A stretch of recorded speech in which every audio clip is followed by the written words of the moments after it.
Ah, I'm recording. Good morning. It is 8 o'clock. I got my 394. I was cutting up some stuff, and I hit either a nail or a rock or something. And, yeah, she's not cutting no more. So, we're going to do a little filing job on her. Big filing job on her, it looks like. Nice and easy. You don't need a lot of pressure. I use a golf ball. I've kind of shown this before, but, yeah. Let's see where I'm at. Can you guys even see what the hell is going on? Yeah, sure you can.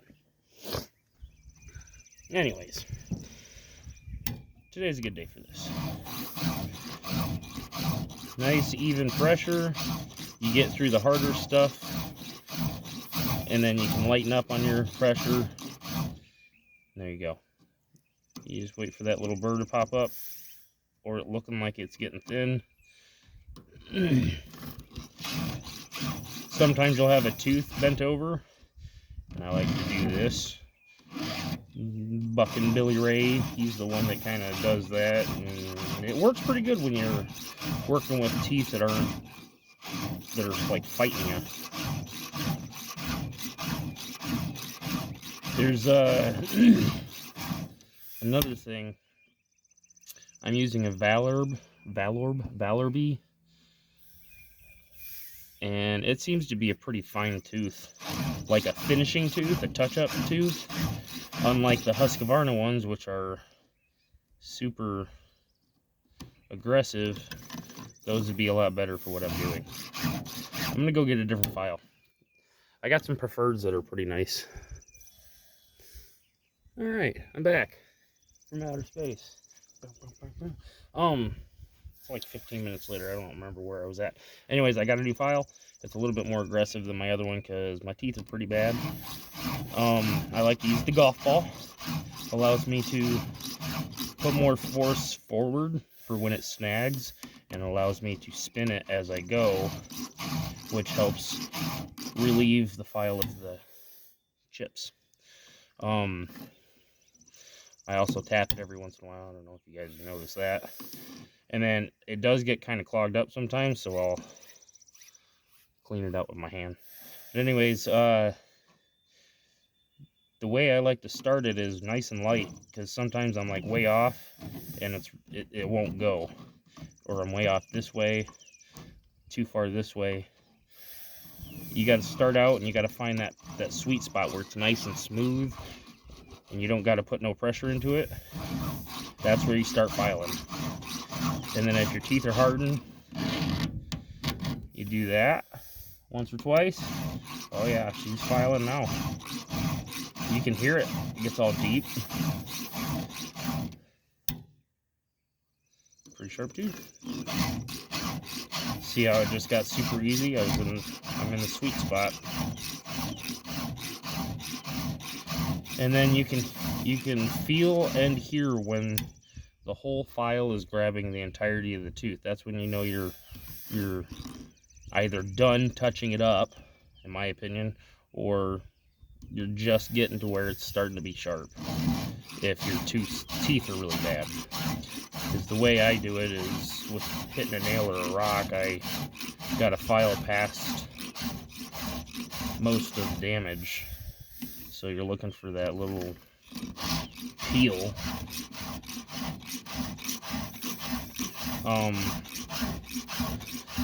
Square file, I do it this way as well. I don't square file into the tooth.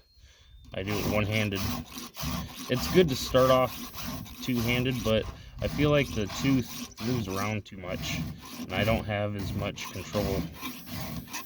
I'll use that for when my teeth like have a burr down, or the tip is bent down. That way it eats away at that real quick. Anyways, I hope everybody's having a good weekend. It is Sunday. Yep, Sunday. This is my 394/32 on it. I might need it at work this coming up week, so we'll see. I mean, I don't need my 394 ever, but I'm going to bring it in just so I can play with it.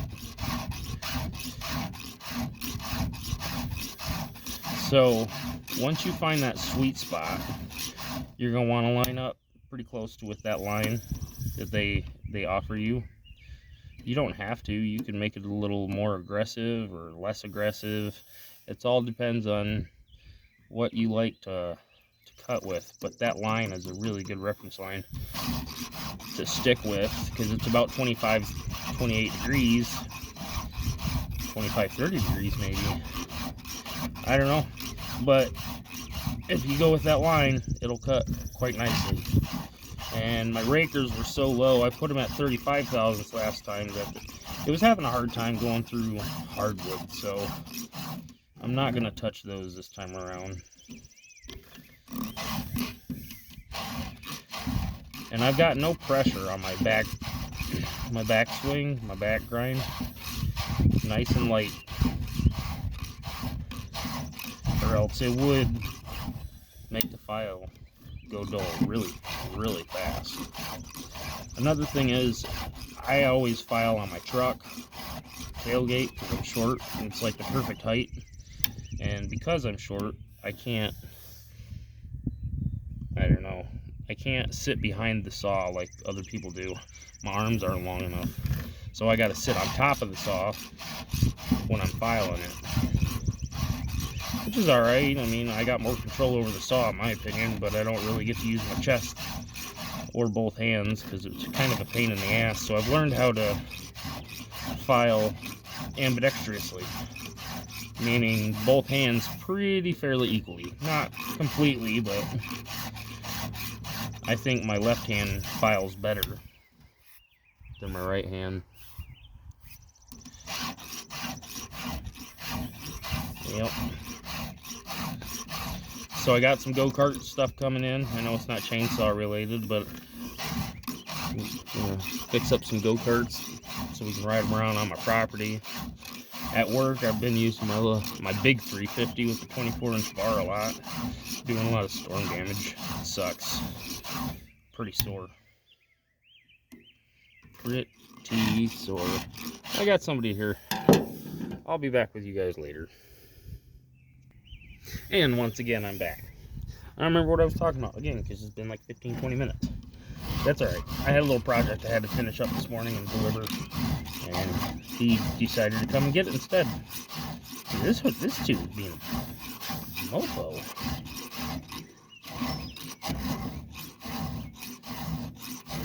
There we go. That's better. So, I was saying something about a sweet spot. Once you find that sweet spot, you want to line up with your line in some fashion or another, whether it be more aggressive, less aggressive, or the same. And on your pullback, like a lot of times, my pullback, I end up doing one of these and it looks like I'm just kind of sawing at it, but it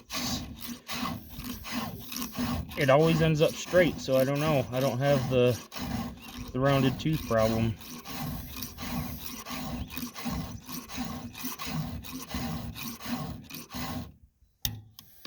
Yep, just like that.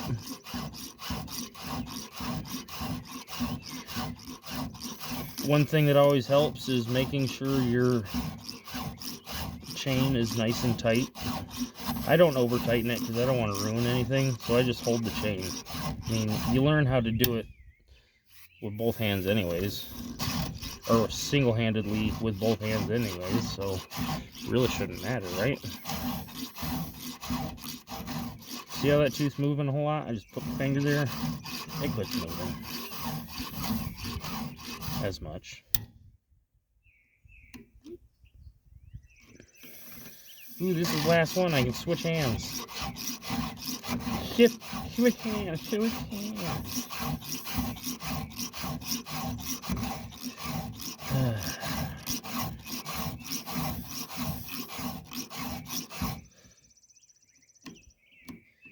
If you guys want any kind of explanation, just mention it in the comments and I'll come down and explain myself. do not have an issue doing that. Where are we at here? Yeah, it looks like I'm pretty close. Same file, different hand. Another thing I like to do is I like to max the file out. I try and practice bringing that file way up here because you get a lot more material taken off if you do that, starting at the beginning. You can feel it in the cut of the file. But yeah, everything's the same. You'll start out doing some funky stuff with your left arm, or your off arm anyway. If you're left-handed, it'll be your right, obviously, but start out doing some pretty funky stuff, and then one day you realize that you just filed something properly with your offhand, and it just kind of sticks. I sometimes file better with my left hand than I do my right hand, which is okay. I don't mind that. Being ambidextrous is a good thing. But I run 40-to-1 in all my saws. I just picked up some Dominator not too long ago. It's working out pretty well. I like it anyway. It doesn't stink. At work they use the cheapest stuff they can find. Oh, it's disgusting. Absolutely disgusting. It smells so bad.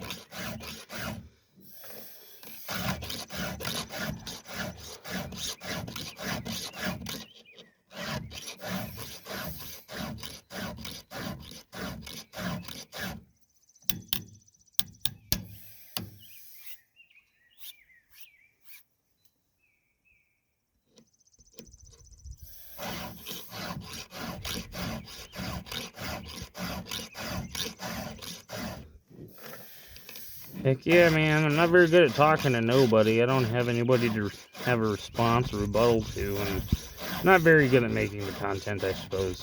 But I am pretty good at filing. I make a mean chain. So, I mean, if nothing else, just pay attention to what I got going on. You'll see it.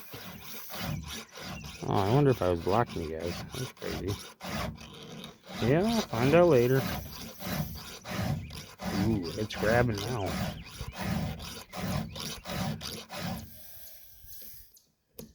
Yes, it is.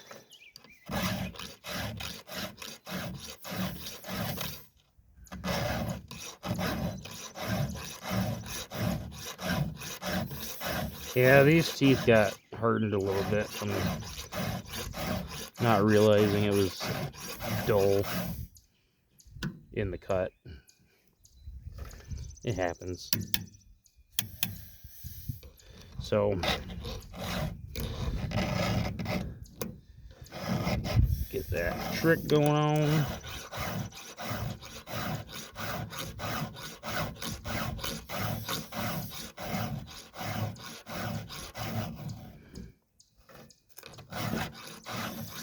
Well, I'm not going to have you guys tag along for the whole thing. Just know that I'll be here filing the rest of this until it's sharp. And just know, I'll be watching. I'm just playing. You guys have a good day.